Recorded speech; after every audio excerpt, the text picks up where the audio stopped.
Welcome to SEC Football Live, of course, brought to you by ML Rose here on the 440 Sports Network. I'm Braden Gall. That is Mitch Light of The Athletic. Mitch, good to see you, sir. Happy New Year. How are you? I'm great. As I told you, Braden, I was just thinking of you the other day. And I Aw. don't think of you a lot, but every once in a while I do. And I Lies. was like, I haven't talked to this guy in a while. And then you texted me, said you want to do a pod. And I think I've never said no to a pod. That's why I text you. Yeah, I didn't ask you how many people you texted before me, and I don't care. You are first this time. You're first. Thanks. You're first. I do miss you, man. And of course, you cover.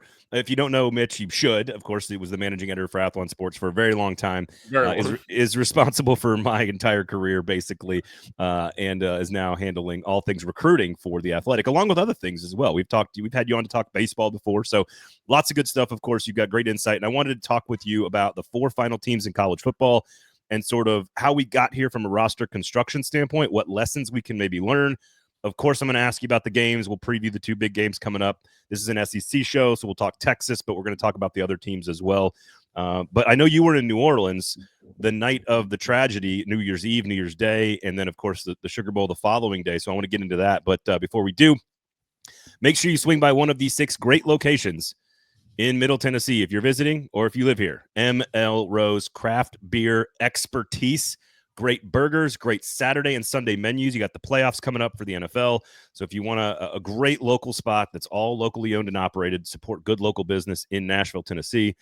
They've got 6 great locations all over the place with the best beer menu in the city. And according to my wife, Mitch, the best ranch dipping sauce anywhere she's ever found. So there you go. Interesting. Haley, I guess she's an expert. I will take her word for it.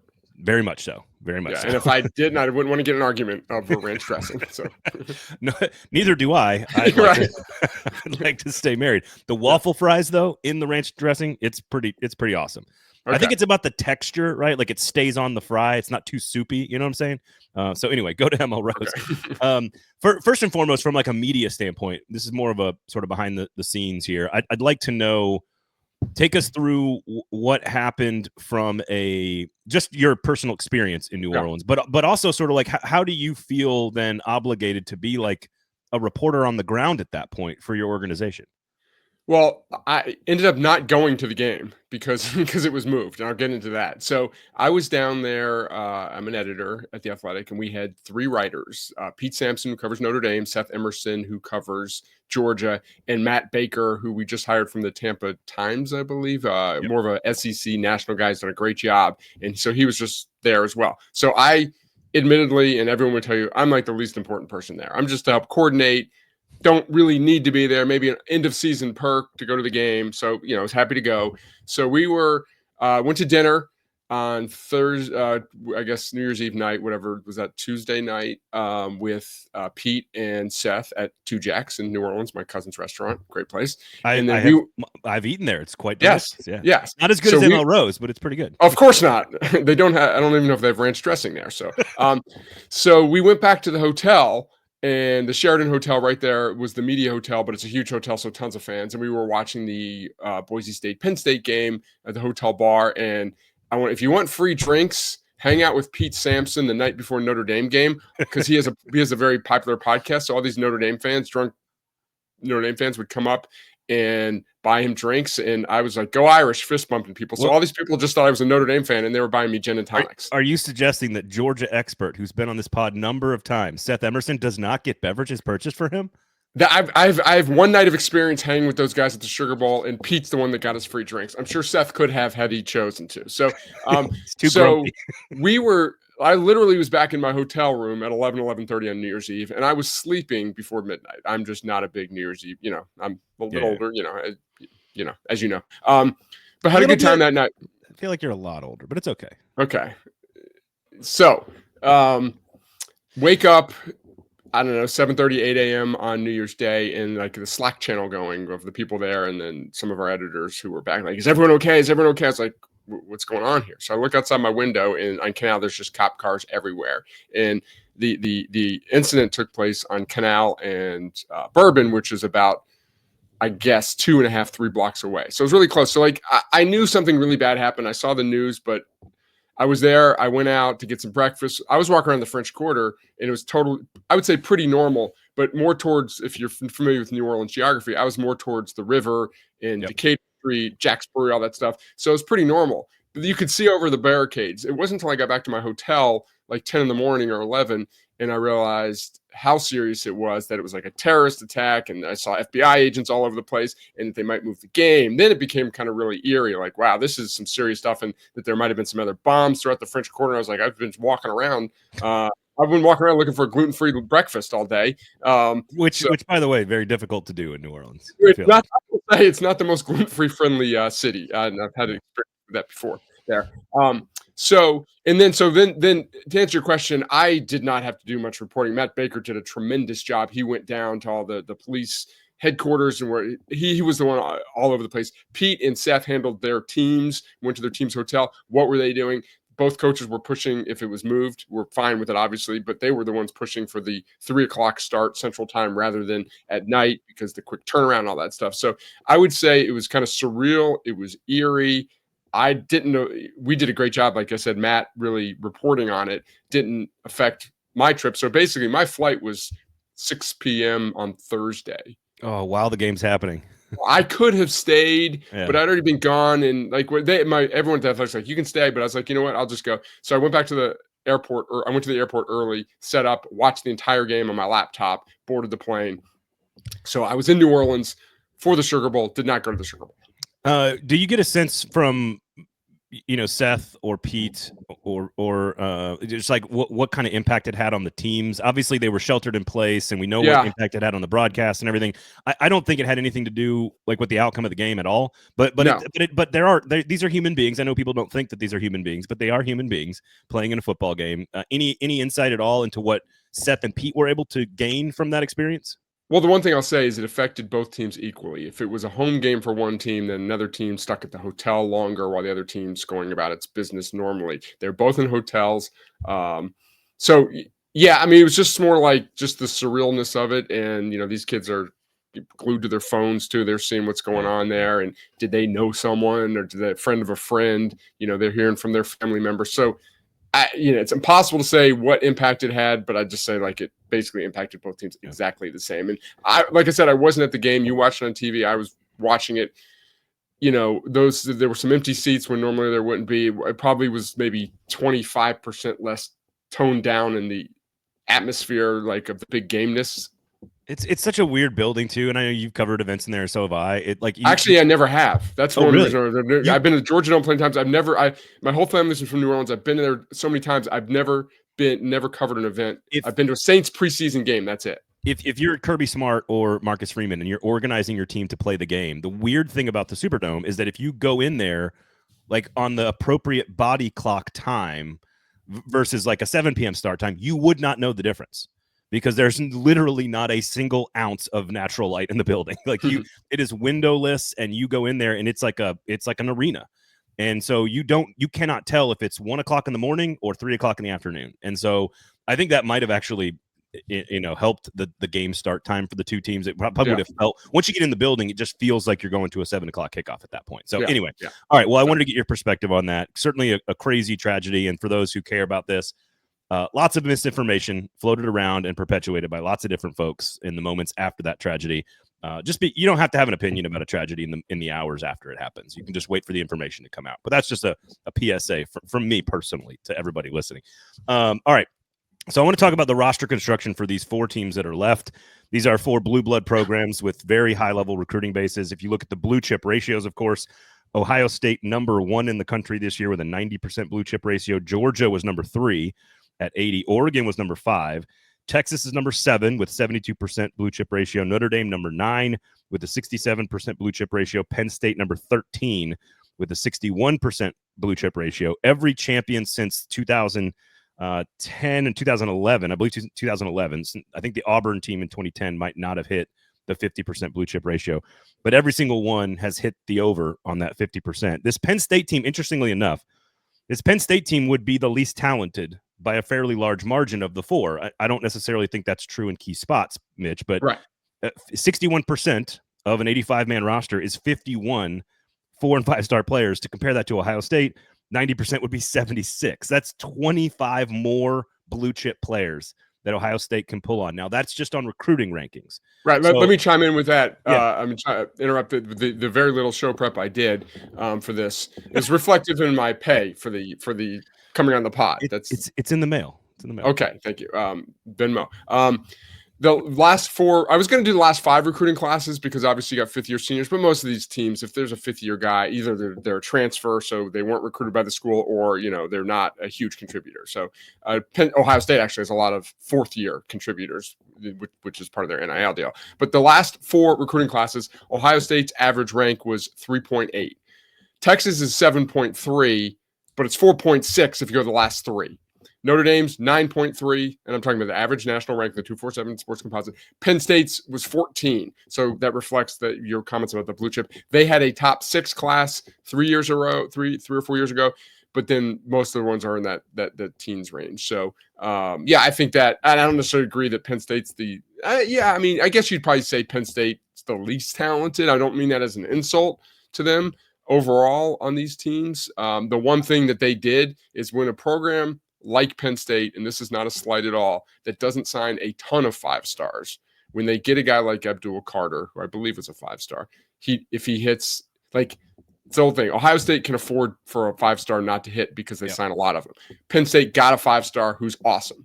Like, Penn State has some serious star power on this roster. Obviously, the other teams do too. But, Tyler Warren, Abdul Carter. Nick Singleton, I think, was a 5-star as well, I think. Yeah, and he's been playing great lately. And they hit on their quarterback. Drew Aller. You can debate how good he is, but he's an effective quarterback for this Penn State team, and he was a 5-star prospect as well. Texas at 72% is better slightly than Notre Dame and better than Penn State slightly. I really don't think there's a huge talent gap between those 3 teams in general. Because, again, these are sort of baseline recruiting numbers, which does not include the portal. We'll get to that in a second. I think there is a gap between Ohio State and the other 3. It doesn't mean that Texas can't overcome that with great personnel at key spots. I don't know, like having a Thorpe Award winner cover Jeremiah Smith, for example. And it doesn't mean that Penn State and Notre Dame don't have the personnel to win. There is just Ohio State is the one sort of slight outlier in all of this. All of them would be above the blue chip ratio of 50%. All of them are above 60%. So all of these teams are very, very talented. There's no question about that. This is according to On3, and I don't know exactly how accurate their NIL average dollar figures are in their database. They know better about this stuff than most people do. Ohio State tied for number 1, $299,000 per NIL deal. Texas number 4, $235,000 per NIL deal. Notre Dame number 14 with $113,000 per NIL deal, and Penn State $87,000 at number 24. Again, if we're talking about recruiting and paying talent, Ohio State ahead of everybody else, Penn State at the bottom for whatever that's worth. Yeah, I think, you said you used the word slight a few minutes ago. I think I would say I'd be stronger than that. I think Penn State's Ohio State. I don't know. Like if we're Ohio State is clearly, they're in another tier. Then I think it's Texas, and then I think it's Notre Dame, Penn State together. But they're all very talented, and like I thought Penn State was a top 5-6 team all year. It's not like I think they've some dark horse or anything like that. They are built very well. Obviously we're going to get into other things. If they could just trade, if they could borrow a wide receiver from Ohio State, which they tried to, who's the guy, Julian Fleming, but the reason he transferred because he wasn't playing at Ohio State. But like that's just they have that great weapon in Tyler Warren, but they're just missing the playmakers on the outside. Who's the third guy? The really tall guy for Ohio State. Why am I drawing a blank on? Is it Tate? Yeah, Carnell Tate. Okay, like he would be a number 1 receiver at Penn State. Yeah, that's kind of my point before. Like Ohio State stockpiles elite wide receivers, and there have been some quote unquote busts for them, but that's okay because they're going to hit on enough of them that they're going to have such playmaking ability. So if you start taking in the portal rankings, Texas was considered, and this is what I think is fascinating about Ohio State, and we'll talk to Texas here as well. I think a lot of people look at Ohio State, and the line all season has been, this is what $20 million buys you, right? Like they paid for this after losing to Michigan to win a national championship. It certainly seems like, and we'll get to the matchup with Texas, but it feels like they've put themselves in a position to now be the favorite to do so. And what's interesting is they lost 26 players in the portal, 23 of which were 3 stars or worse. And they only brought in 8, which doesn't even rank them in the top 50 in terms of like portal impact on your roster. The difference is they were +1 in the blue chip ratio. They only lost 2 players of 4 or 5-star caliber. They gained 3. What's interesting about this is Texas was considered a top 6 portal team. I don't think people think of that. They look at Texas's offensive line and they say homegrown. They look at the quarterback, and I think I would call Quinn Ewers homegrown. Well, that's what I was saying. I would too.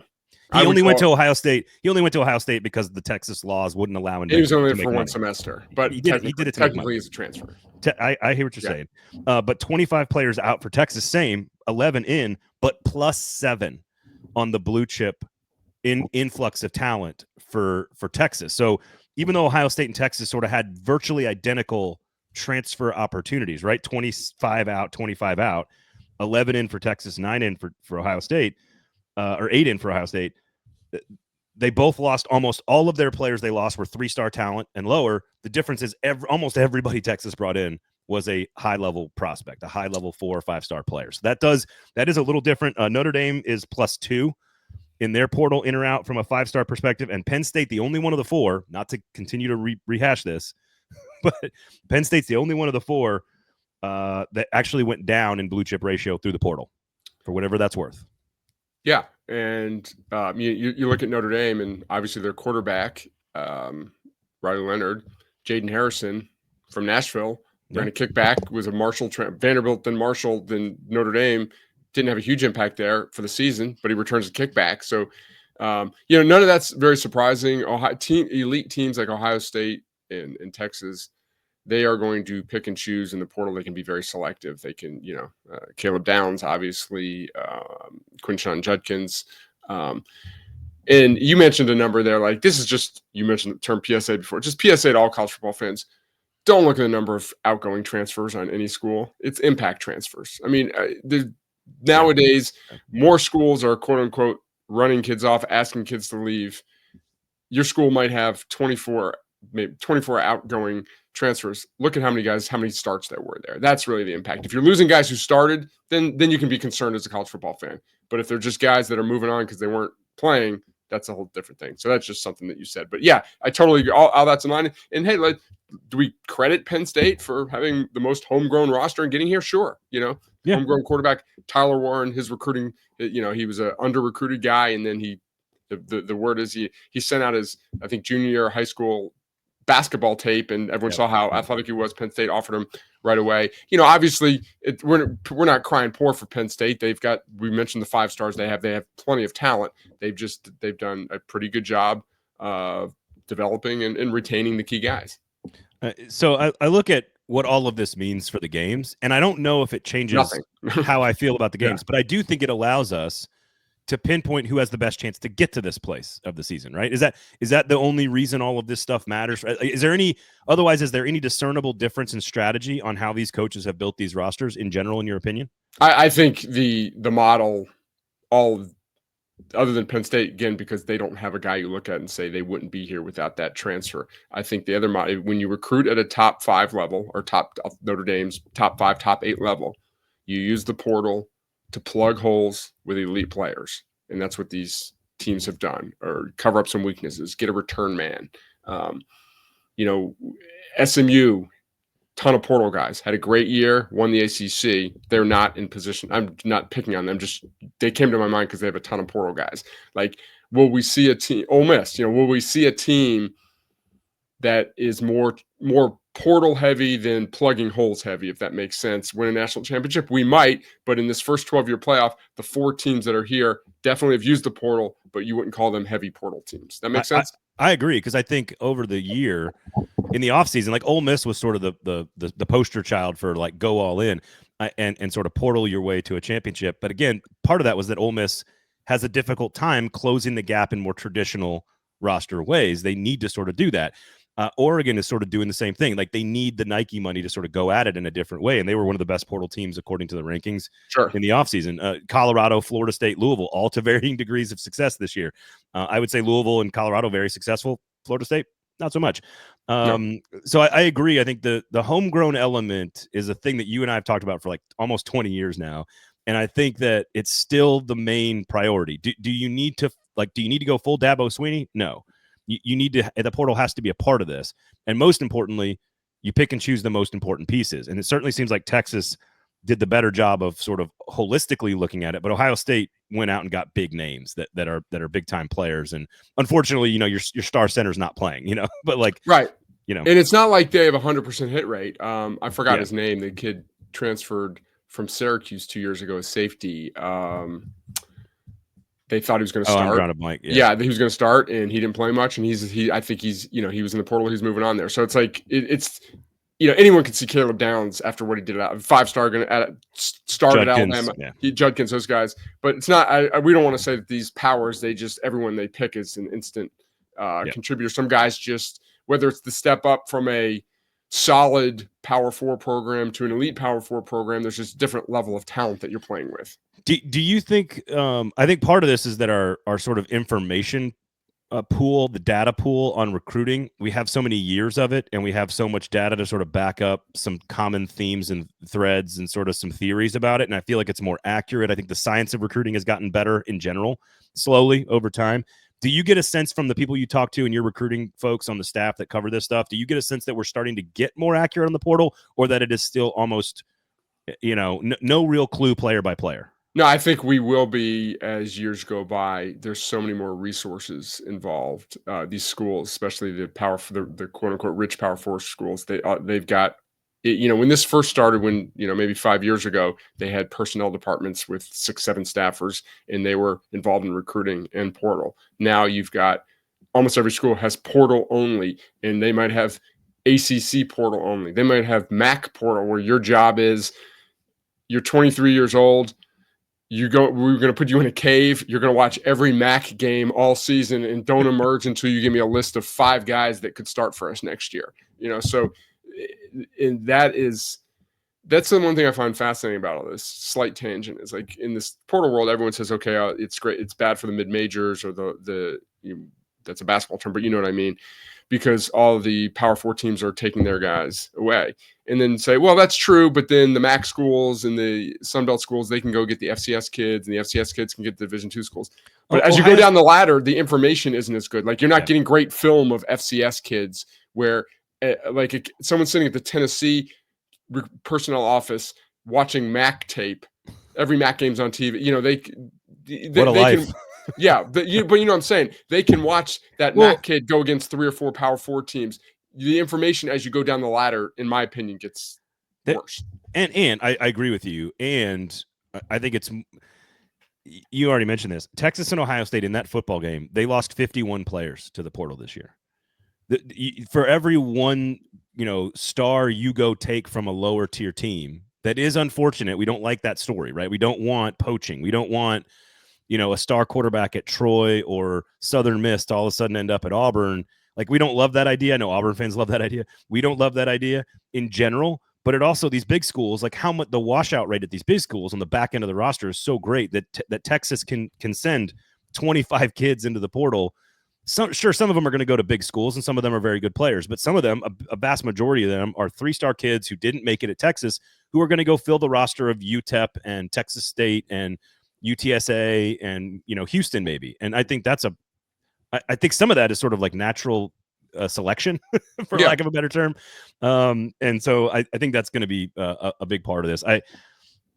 It's going to be fascinating. It's going to be fascinating to watch these games. One quick question has nothing to do with the playoff, but it's tied into Marcus Freeman, because you and I spent a lot of time talking recruiting over the years. Sure. And a big one is about the teams that can recruit in the biggest pond are the teams that win all the championships.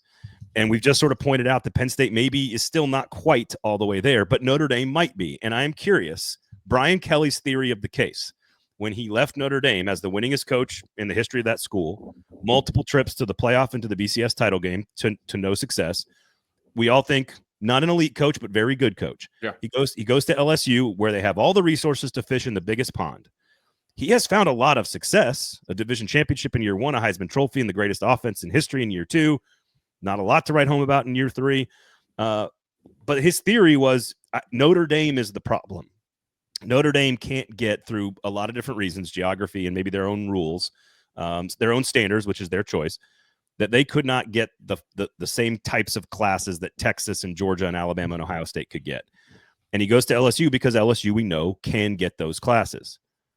Is he wrong in that theory about Notre Dame? Is Marcus Freeman proving him wrong? Is Brian Kelly not as good as we think? Like, where are you at on the Brian Kelly, Marcus Freeman, Notre Dame, LSU recruiting theories? My first instinct is no, he's not wrong.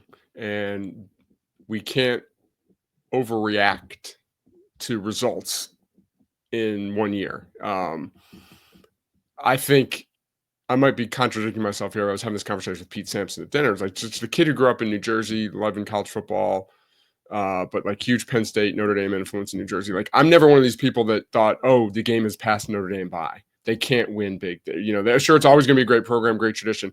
I always just thought that they can still win national championships. And Marcus, Brian Kelly he was close to getting there. They weren't close to being good enough to winning. That's part of the problem. Yeah. Marcus Freeman is showing Marcus Freeman, while they are recruiting well and recruiting better, not that much better than Brian Kelly, what they're finding is it's also, this is just one kid, but like he went into the Deep South and got Deuce Knight, borderline 5-star quarterback committed to them from Mississippi, rural Mississippi for over a year. And it was just like, and Penn State's had this problem too. Getting the commitments from the Deep South is one thing. Keeping the commitments is another thing. And at the end, Auburn comes in and swoops up and he flips, not the last minute, he flips. So like, I think there's still going to be some hurdles for Notre Dame in recruiting, and LSU's, the floor at LSU recruiting is always going to be better. But Notre Dame is swimming in talented enough waters that if they get the right quarterback and they get the right mix of everything with great coaching, they've got great coordinators. So I think that's one thing. He's got great coordinators this year. They can surely get to this level. So I don't think Brian Kelly's wrong. I think that if you go 10 seasons at LSU and 10 seasons at Notre Dame, you're probably going to be in the national title mix more at LSU, all things being equal. But Marcus Freeman's a better recruiter than Brian Kelly. So let's put Marcus Freeman at LSU and see what happens to him. I think Marcus Freeman might be a better coach in general, but again, we'll see. Yeah. Brian so I don't Kelly, know if my rambling made sense there. But no, I think it does. Yeah. I think it does. Now, also, Brian Kelly got to the championship game. He didn't have to go through Georgia and Penn State to get there, so that there's certainly a lot of context involved. But Notre Dame is one win away from getting to the same place Brian Kelly got to. Right. And if you can't beat Ohio State, then it could be that Ohio State's just too good for everybody else. And sometimes it's not to your point. We had this conversation. Like, there's a lot of talk right now about the SEC Big Ten stuff, and I think it's if Big Ten fans have a right to celebrate to the victor go the spoils. Like they should be dancing on graves and having a good time. I think the stories that are being written, the think pieces about the demise of the SEC are a little premature, in my opinion. But like, I think it's just a function of where we are. I don't know if the structure of the sport changing underneath everybody is actually going to truly change who wants to win and puts the most resources into winning. I don't know why it's going to change too much. I still think it's the programs that care the most are going to, get the best players and win the most games. And I think a lot of those programs are in the SEC. So I don't know if it's actually going to change too much long term. I think this year is a different year for a number of reasons. I mean, this Georgia team lost 3 games. It's the first time Kirby Smart's lost 3 games since 2018. Like, he's lost 6 times total since 2018. Yeah. This was not an elite Georgia team, and they did not have Gunnar Stockton. Very good team, but not elite. And Marcus Freeman pushed him around and outcoached him, frankly. Yeah, real quick on that, I'll say that I agree with you. Big Ten fans have every right to crow, whatever. But in the SEC's ascendance to dominance was not because one team was winning so much. It was because multiple teams won the national title. Over starting like the late 2000 aughts, whatever we call them. And so if you're a Big Ten fan, say, okay, Michigan won the national title last year. This year, Ohio State and Penn State could meet for the national title. And oh, by the way, the number 1 team in the country for 8 weeks, Oregon, didn't even make it. So that's what I think the Big Ten has going for it, is that there are more teams than we thought are pre-expansion, realignment that are able to punch at this weight. And then there are some programs like, okay, Wisconsin's a proud program. They're down. They're still trying to figure their way out. But Illinois, not that Illinois is not a good national championship contender by any stretch, but they're figuring some things out too. There's maybe in Indiana, I haven't even mentioned Indiana. There's more of those teams that we kind of just never really thought could be legit are legit. I am sure that Alabama, South Carolina, Ole Miss, Georgia would have struggled with SMU and Boise State. Just pointing that out. But here's the other thing. I did. This is my favorite part. My favorite punchline. Look, the Big Ten's best team got its butt kicked in the Rose Bowl. That's all I saw. I saw the big. What a garbage league. Yes, exactly. Anyway, let's talk Texas and Ohio State here. Do you believe that Texas has the personnel on defense with a Thorpe Award winning corner, speed at linebacker, thumping safeties that like to come down and hit against the running game, an elite defensive line with a bunch of NFL talent? Do you think they have the defensive personnel to slow down an offense that is absolutely the best in the game right now? By slow down, yes. I don't think they will get, I don't think it'll be a track meet like we've seen in Ohio State's last two. But the problem for Texas is they can slow. What is slowing Ohio State down? Keeping them to 24 points, which would be incredible. I haven't seen enough from the consistency of the Texas offense that would give me confidence they can outscore them. And one thing we keep talking about Ohio State, their defense has allowed more than 21 points one time this season in the loss at Oregon. Their defense has been consistently sound all season. So does a Texas team that's been inconsistent on offense and always leaves you kind of wanting more out of them, can they outscore them even if their defense does its job? I don't want to go through every score, but I want to in a truth serum for a Texas fan or a Texas coaching staff, when's the last time they really felt great about a complete performance? They might say the Clemson game. They might say 38-24. But before that, it's like A&M. The running game, maybe. Right. But A&M, they dominated that game, but they left so many points on the field. The Kentucky game, they kind of putzed around. Arkansas, they putzed around. Florida. Okay, I'd say Florida, but who was Florida's quarterback? A Yale transfer. Okay, I'm not taking shots. Don't be hating on the. Yeah, the Vanderbilt game, they won. It was a 3-point game. It wasn't, Vanderbilt scored late, but they didn't. Vanderbilt's good. Didn't play a complete game. Georgia, they lost. I'd say the Oklahoma game, 34-3. So my point is, I have such high expectations for this Texas team, but you're always wanting more from them. Maybe that's not fair, but that's the way I look at it. So I don't have confidence that they can put a four-quarter game together on offense to outscore Ohio State. Is it fair to say that Quinn Ewers played one of his best games against Arizona State? Statistically, he did. Electric right out of the gate. Yeah. Got them a 2-touchdown, 16-point lead in the second half, led them on 2 field goal game-winning drives that didn't go anywhere, and then makes the greatest pre-snap check read in the history of Texas football, and then throws another touchdown pass the very next play. Yeah. Quinn, for all the talk about Ewers, sure, which I have been one of them, and for all the talk about Sarkisian playing with his food and all this other stuff, Ewers stepped up and made a big play almost every single. And frankly, I don't want to talk targeting on this show because I think the targeting was actually the right call on both of them. The Isaiah Bond hit, no one's talking about. That was a bad throw by Ewers. It was underthrown, and he should have gone lower and maybe hit it on a rope. Outside of that one throw, which did turn the game, I feel like Ewers played as well as I've seen him play most of the season, unless I'm wrong on that. He was very good in that game. And, my fondest Ewers memory and part of the reason I have such high expectations for this game was the Michigan game when he just looked like the greatest college quarterback. Alabama last year. Yeah. He's looked so good. So, no, I agree with you there. And, I just obviously look at both these games are great. Looking forward to this game for the reasons you mentioned. We've talked about. Can they slow down the Ohio State defense? And if they can they play well enough on offense? Yeah. Can they slow down? Yes. Can they play well enough on offense? And maybe they can. And can Bert Auburn make a kick? I think there's a ton of pressure on James Franklin. I think there's plenty of pressure on Ryan Day. Where are you at on Steve Sarkisian? Nah, I think this was table stakes. Getting to this round, a home game in Dallas, this was table stakes for Steve Sarkisian. I'll go back to the old Kevin O'Neill basketball coach saying that every year you lose 5% of your fan base no matter what you do. And so I think there's going to be some Texas fans if they don't win this. Maybe he loses 11% of the fan base. But I think he has done such a good job shedding so much baggage of Texas football from the past 10 or 15 years that I think he has by far the least amount of pressure. Even Marcus, you said okay. Marcus Freeman has his okay. Yeah.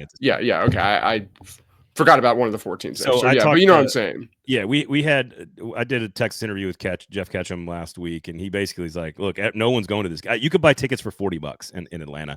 and there were empty seats everywhere. And they all, because everybody saved their money for this trip. It's going to be a home game for Texas. There'll be plenty of Ohio State people there, but this is a home game for Texas. Everyone was like, if we don't get to this round, the season isn't, like, it doesn't count. So you know how fans are. They get a little crazy when they're faced with, maybe not achieving the expectations that they set for themselves. I think this is unfortunate. They are running into a buzzsaw with Ohio State. I think they can win the game. I personally, I think, and I was talking to some folks in Vegas, that this is an overcorrection on the market, that because Ohio State's been so dominant and because Texas has kind of played with its food 2 weeks in a row, that the market is kind of overcorrected. It should be like a 3-point spread instead of like a 6 or a 7-point spread. So I kind of understand where folks are like, I think Texas is going to keep it close. I can't pick them though to win the game. Yeah, I'm with you for everything, and yeah, I agree. Sorry, obviously there's pressure, there's expectations. It's Texas, it's college football. Fans expect their team to win, but I don't know. Just my outside view is like he's done such a great job elevating that program that like they're going to be. This isn't going anywhere. This isn't a perfect storm team that came together and this is their one shot. Then they might get there in 3 or 4 more years. Like they will be a factor. I don't know, every year, but they will be in the national title hunt on a consistent basis. And here's something for Texas fans that they're really going to like, and I hope everybody stuck to this point. And if not, share this clip with everybody or share this timestamp with everybody in your Texas circle. I have talked to a few folks that believe Arch Manning is coming back they're going to play for 2 years. He's going to play for 2 years. That he's already, like, doesn't matter how good he is next year. This is Peyton stayed an extra year when he didn't need to. Eli stayed an extra year when he didn't need to. This is a very particular family that likes things a certain way, and it's worked every step of the way. And that Arch Manning is already sort of leaning towards coming back after next season. I mean, that would not shock me. The fact, it's. I don't know. I'm not reporting that, by the way. Right. And you never know what happens if he's. I don't care how much you like college or how much you're doing NIL, but if you're going to be the number one draft, let's say he's the number one draft pick on a team that's really good already with a great organization, and they just need a quarterback. How many of those are picking number one? I don't know. as our Tennessee Titans on the clock, and today have fired their general manager. Right. So, if it's a perfect situation and he's going to be the number one pick, then, why wouldn't you go? But, I'd go back to college too if someone let me. Spider-Man meme versus Spider-Man meme. Penn State, Notre Dame. Who you got? Penn State. I'm surprised. Do tell. Yeah. I love Tyler Warren. Yeah. They've been running the ball very well. This isn't fair to Notre Dame, but I don't trust them making the big third and 9 throw when they need to make a play. If they, Did you not see Riley Leonard go head over heels for a critical third down, first down? He ran. I'm obviously taking him away. And 2 things we haven't talked about.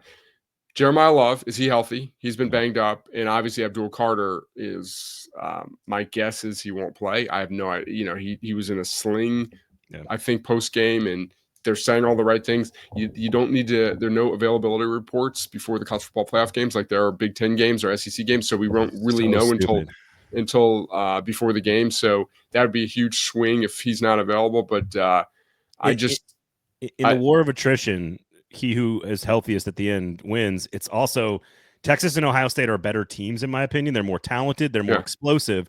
I think they have the better quarterbacks, the better offense, the better defense, and they also are. They're not miss. Ohio State's injuries happened earlier, and missing your left tackle and your center is important. But it feels like they've kind of figured it out. And Texas lost running backs throughout the course of the year, but they've figured it out. They have not. Penn State and Notre Dame have lost too much, I think, in some of the key spots. Notre Dame's missing a big-time defensive lineman as well. I think that I think the winner of the Texas-Ohio State game is going to win the whole thing. Yeah, and I've said this on a couple radio spots I've done, and I've never coached or played offensive line, but my guess is that when you have to shuffle things around or you have an injury in the week-to-week grind of a season, like before the Michigan game, you've got 2 full practices basically to figure it out. When you've got 2 weeks, 3 weeks, move some things around, play to guys' strengths and weaknesses. That's why we're not seeing as big of an issue on this Ohio State offensive line, which at the time of the injury, then after the Michigan game, like, whoa, this is a major issue. And yeah, totally agree. The better teams can sustain injuries more because they've got more overall talent. Well, look, I know the ghost of Woody Hayes visited Ryan Day on Friday night and said, you have to beat Michigan without completing the forward pass because that's what I want you to do. And then they lost. And then, of course, Ryan Day sacrificed a child on Sunday morning at service the next morning to get to where they are now, which is why I'm picking Ohio State over Texas. This is all science and it's all fact, and I'm reporting this. Last one here, SEC concerns about Georgia, concerns about Bama, concerns about rosters being, I don't think this year is an indication of anything in the future, but I do believe that we can have a smarter conversation about the ground underneath the SEC from a NIL roster portal, all this stuff that's changing. Is it actually spreading out the talent and hurting the SEC's dominance? Is that just a thing that's going to be isolated to this period of time until the rules change? Or is it just sort of, look, this is a 1-year thing and Notre Dame's really good and Ohio State's really good and they deserve credit for being really good? I don't know. I mean, I would lean towards. Why don't you know? I would lean, like Kirby said in the offseason, and I kind of rolled my eyes at the times, like we don't have as much depth. The depth we used to have the 5-star, the top 100 guys on our bench. We develop them, they'd be there for the second, third year. We don't have that anymore. Guys are moving on.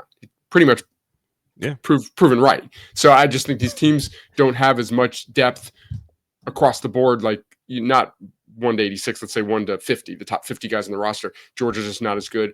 Alabama's not as good. So when Alabama goes and plays and they don't play at their best, or they're just not ready for a game, whatever reason, they're going to lose. So I think we're trending in that direction. We might go back next year and there might be 3 SEC teams in the Final Four.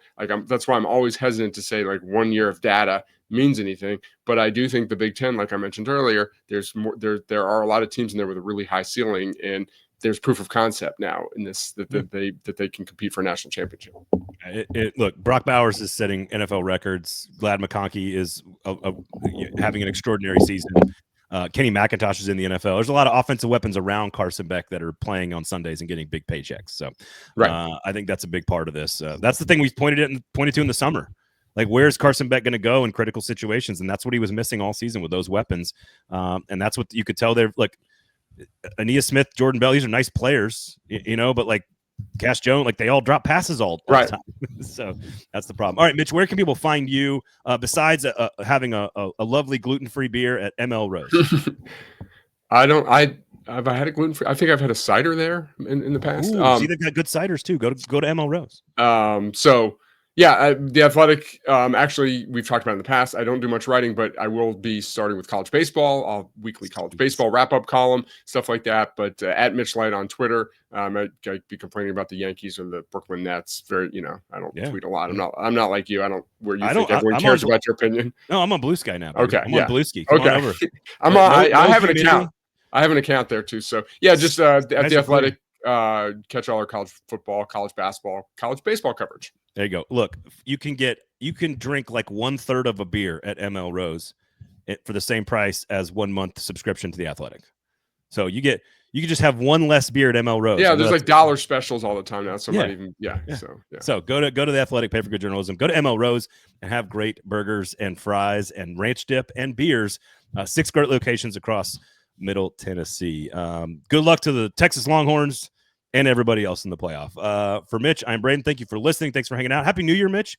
Thank you. Happy New Year to you, man. Yeah, as always. Checks in the Venmo. So there we go. Thanks for listening. Thumbs up on the YouTube page, notifications turned on, etc., etc., etc. If you like the show, please tell somebody about it. Thanks for listening. We'll talk to you guys next time.